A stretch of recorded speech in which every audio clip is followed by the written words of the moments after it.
In this video, we're gonna talk about the scariest thing you've ever done on a motorcycle and make it less scary. We're talking about jumping, casing doubles. Let's go.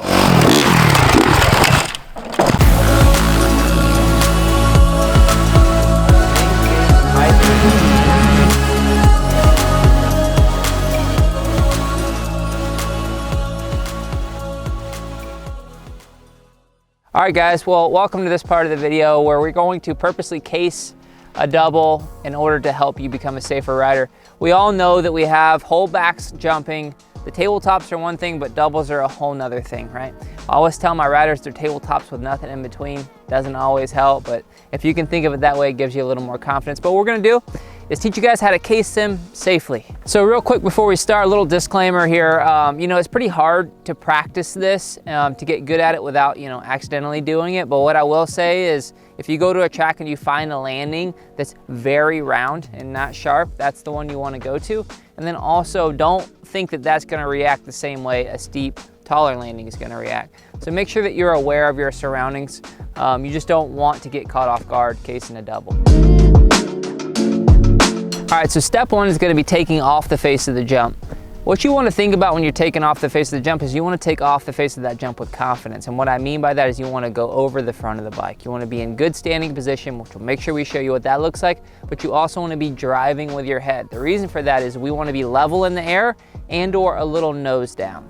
When we get to the landing of the jump, we wanna make sure that our front end's down over the back end being down. We'll talk about that in step two. Two things real quick, guys, that you guys could do to really help us out.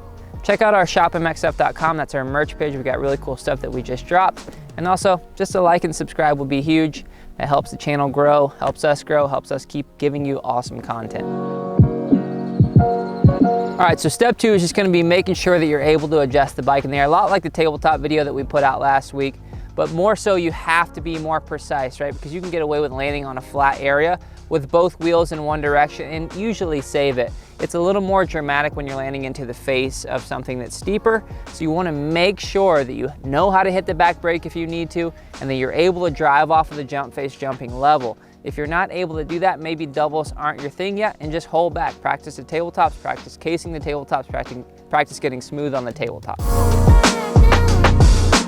So step three, so we've executed good trajectory in the air, we'll call it that, and now we're coming into the landing. What you've got to be ready for here is a very abrupt impact, right? So if you're not strong in your standing position, this isn't going to go well. You've got to make sure that you're really strong in your glutes, your hamstrings, your core, your shoulders, your upper body to take that impact. Same goes for as casing any other jump. You need your ankles unlocked so you have flexion there. You need your knees bent just slightly so you have flexion there. You need your hips unlocked so you kind of come down like an accordion. When you land, the upper body and the lower body kind of meets. You're just taking that energy from the bike coming up to you and pushing it back towards itself. That way you don't get a big unload.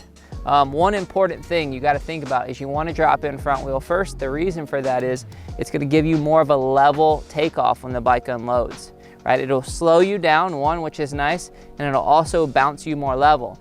If you come in front wheel high and that front wheel clears the peak, it's gonna put all of the impact, it's gonna put all of the energy in the back tire. The energy is gonna come back up to you, but the front end's not gonna get any of that. So it's just gonna go straight through, drop straight down. It's not coming back up towards you. So what's gonna happen? We're gonna get the old huckabuck. I'm gonna try my best to show you what that looks like, but I don't wanna get it too bad.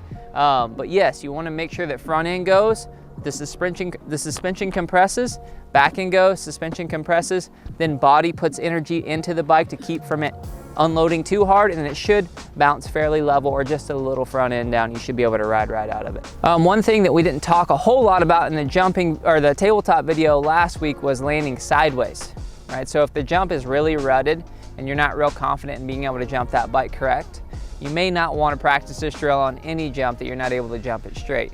We'll make a whole nother video on how to case jumps when the bike's sideways. It's a whole nother topic, but make sure that you're jumping straight when you're trying to practice this and understand how it works. Got a quick bonus tip and something that we didn't really talk about for you guys.